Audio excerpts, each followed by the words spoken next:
Okay, at this point, you might be thinking, I'm still new to food allergies.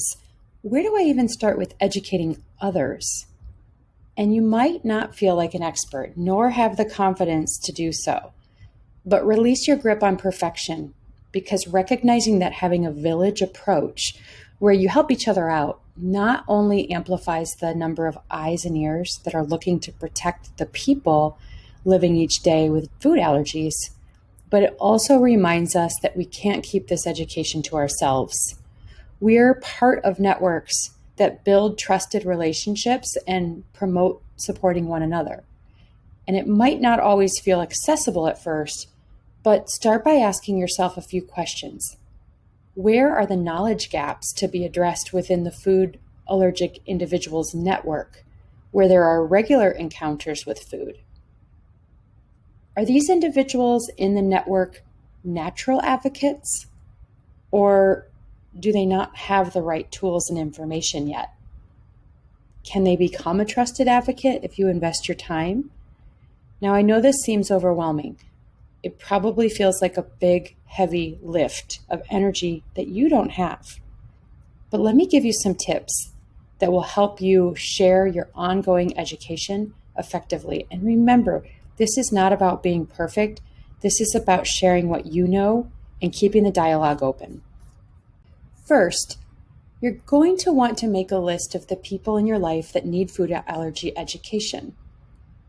These are people that interact with the person outside of your watch on a regular basis.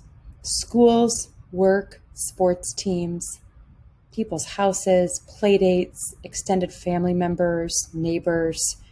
You know who this village is. And these people are going to be your top focus for bringing education to the forefront. Second, pack your patience. Remember, your time and energy will pay off in creating these allies, advocates, and raising awareness for all.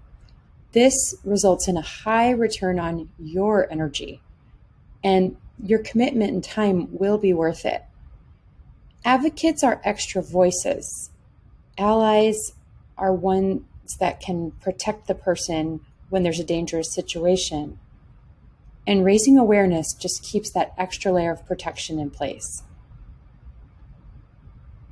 Lean on trusted resources in this changing industry. I assure you the field is active in discovery. You need to expect that you might have to double check your facts. The body of knowledge is continuing to evolve. A best practice is to always start by sharing that the field of food allergies is changing constantly. So you never want to assume what a person knows, because these varying levels of knowledge are hard to understand where to meet people initially. And it's okay to start by saying that. Because the field is ever changing, you can even say that you have to go and reference the latest and greatest facts and statistics for the most up-to-date guidance.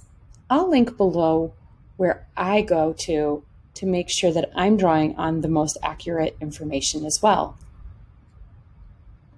Number 4, protecting your energy, channeling it for good.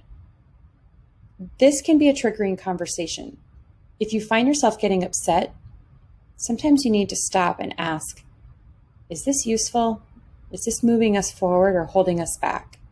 Taking deep breaths, observing the emotions you feel. This is an exhausting journey. But if you react in anger, you might be doing damage control. So remember, the goal is to educate others, meet them where they're at, but also bring them along with compassion, and they will eventually get there.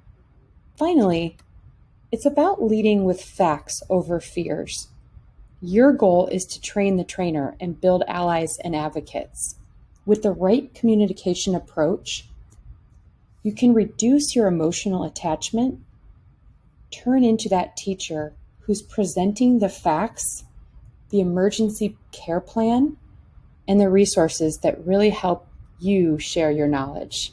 You don't need to be the expert, but you can be a conduit to sharing the facts. These 2 tools are examples right here of the emergency care forms for safety, where you don't need to memorize and be the expert on the facts, but you can draw on these tools as a place to start. They're good reminders of referring back to what the allergist has prescribed as the procedure and protocol in case of an emergency. And providing access to this tool ahead of an emergency will definitely empower others to draw off the same information that you've been given to learn what these best practices are in case of an emergency.